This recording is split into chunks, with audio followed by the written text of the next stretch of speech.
देखा जाता है एक आदमी अपने बिटिया के शादी में अगर हीरो होंडा दे दी तो दोसर का बगल वाला बुलेट देते, कहते हैं बुलेट देवे ताकि दामाद आवे तो गांव के बहिरे पता चल जाए कि फलन वक्त दामाद आवा। तीसरा उबरा काम 4 पहिया देंगे। आप दे रहे हो अपनी औलाद को, दो देना चाहिए, इसलिए कि लड़कियों का भी हक होता है। लेकिन कोई जरूरी नहीं कि शादी में दो, कि गरीबों को देखकर उनकी जिंदगी तकलीफ का सबब बन जाए। बहरहाल खुशनसीब हैं जिन्होंने ये निकाह की महफिल किया। मोहतरम जनाब प्रधान अतीक साहब ने हमें फ़ोन किया, मैं हाजिर हुआ। माजिब, तुम्हारे अब्बा का क्या नाम है भैया? शहरुद्दीन, माशाअल्लाह। अल्लाह ताला रोज़ी में और बरकत अता फरमाया कि इन्होंने नबी की मिलाद की महफिल सजाई लड़की के शादी के मौके पर। आखिर आज घर बनता है तो मिलाद की महफिल होती है, शादी होती है तो नबी की मिलाद होती है, कोई खुशी का मौका होता तो नबी की मिलाद होती। आखिर इसकी वजह क्या है? तो वजह यही है कि जो कुछ मिला है सब नबी का सदका मिला है, वो न होते तो कुछ भी न होता। आला हजरत इमाम अहले सुन्नत फरमाते हैं, वो जो न थे तो कुछ न था, वो जो न हो तो कुछ न हो, वो जो न थे तो कुछ न था, वो जो न हो तो कुछ न हो, वो जानू है वो जहान की, जानू है तो जहान है, जानू है वो जहान की, जानू है तो जहान है। निकाह नबियों ने किया है, सहाबा ने किया है, वलियों ने किया है।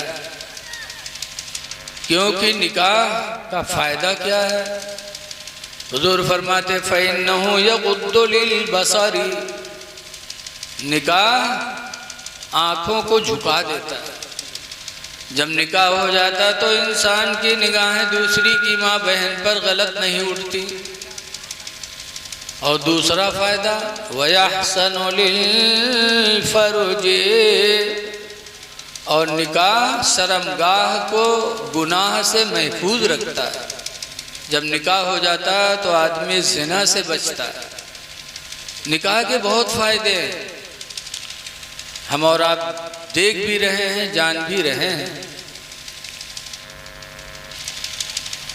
निकाह वो मुबारक अमल है कि मेरे आका मौला सल्लल्लाहु अलैहि वसल्लम फरमाते हैं, मन तज़व्वजा, जिसने निकाह कर लिया, फ़क़द इस्तकमला निस्फ़द्दीन, तो उसने आधा दीन मुकम्मल कर लिया।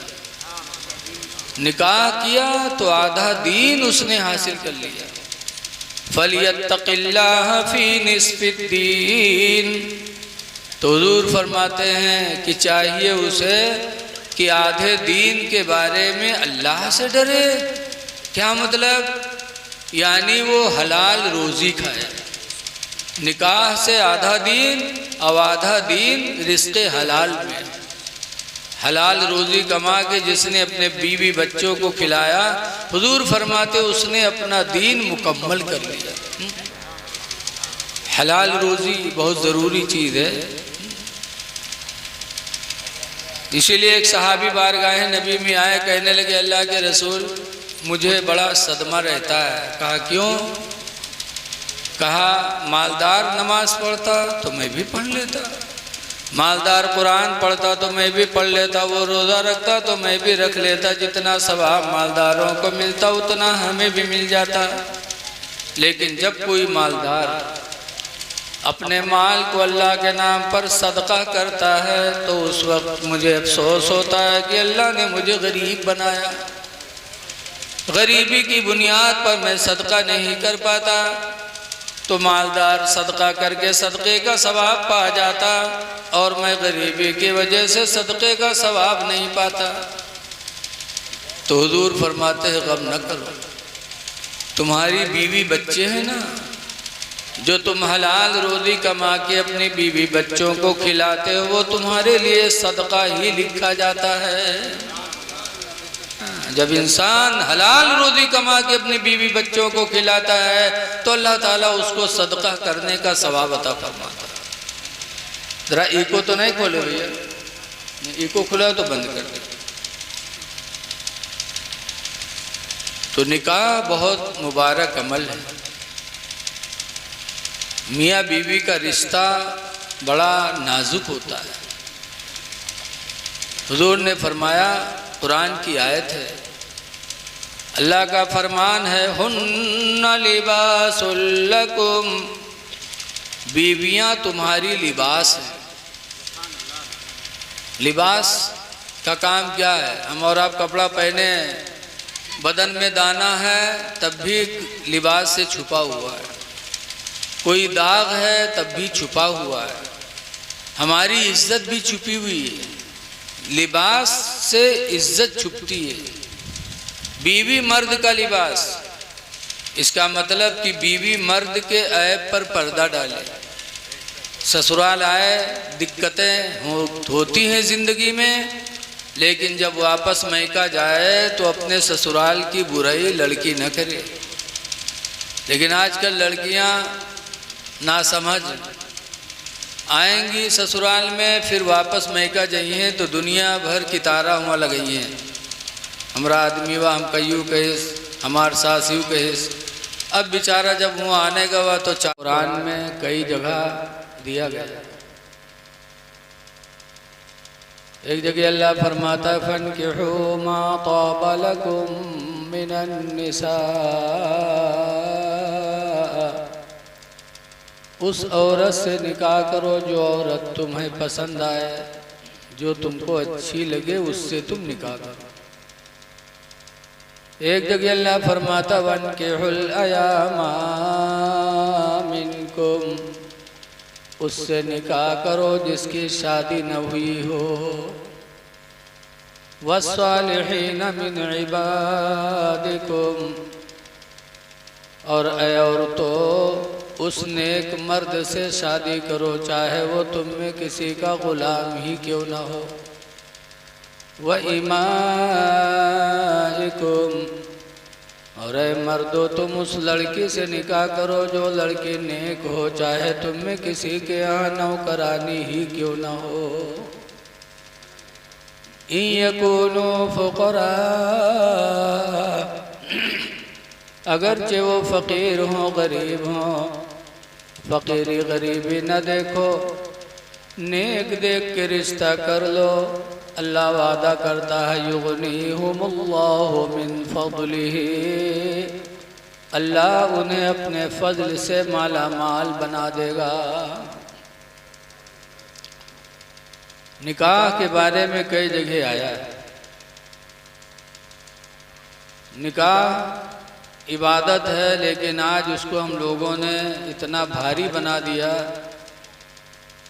फजूल खर्ची करके, कि आज कुछ लोगों के लिए निकाह एक मुसीबत का सबब बन गया। नबी की ज़िंदगी हमने नहीं देखा कि जिस रसूल से हमें निकाह का पैगाम मिला, उन्होंने कितनी सादगी से निकाह किया है।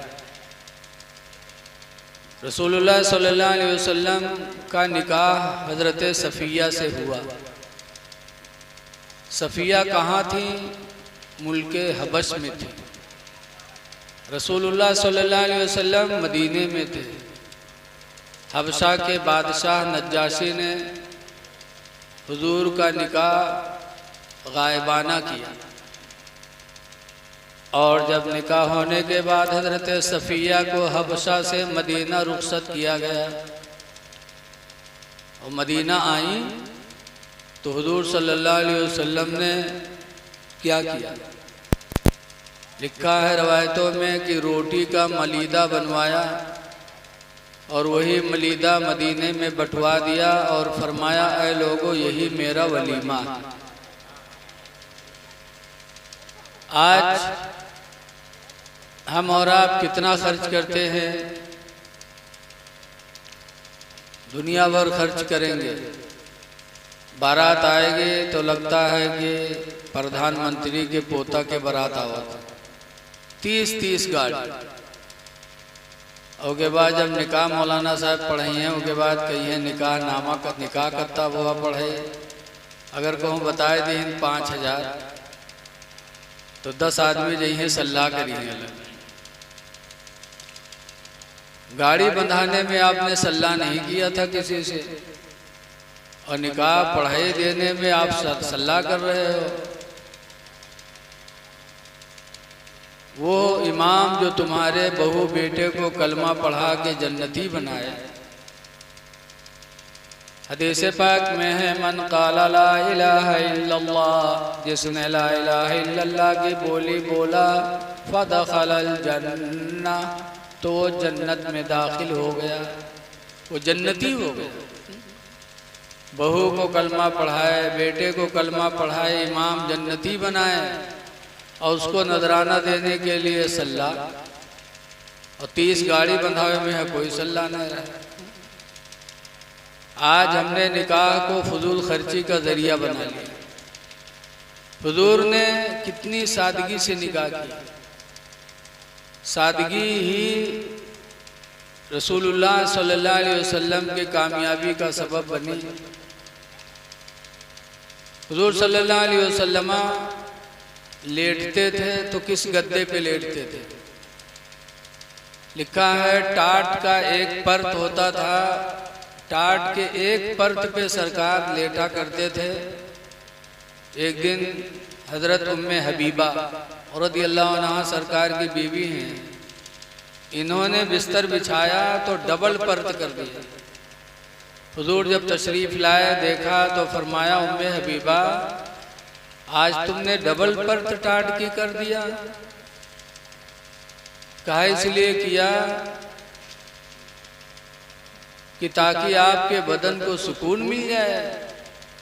तो सरकार फरमाते नहीं, एक परत हटा लो, एक ही परत रखो, ज्यादा मोटा होगा, लेटेंगे तो सुकून मिलेगा, तो अल्लाह के जिक्र से कहीं गफलत न हो जाए। ये मेरे नबी की सादा जिंदगी थी। आवाज कितना मोटा गद्दा रहा था, 6 इंच 8 इंच, इतना मोटा गद्दा कि पड़ा थे वहाँ तो धंसे पड़े रहा थे, करवट नहीं बदल पाओ। इसीलिए बीमारियां भी घेरती, जब हस्बे आदत करवट बदल नहीं पाओगे, धंसे पड़े रहोगे। हुजूर ने इतनी सादगी क्यों इख्तियार की? हमारे आप ही के लिए, वरना हुजूर की शान क्या है? हदीस पाक में अन आयशा क़ालत क़ाला रसूलुल्लाह सल्लल्लाहु अलैहि वसल्लम, हजरत आयशा से रवायत है, फरमाती है अल्लाह के रसूल ने फरमाया,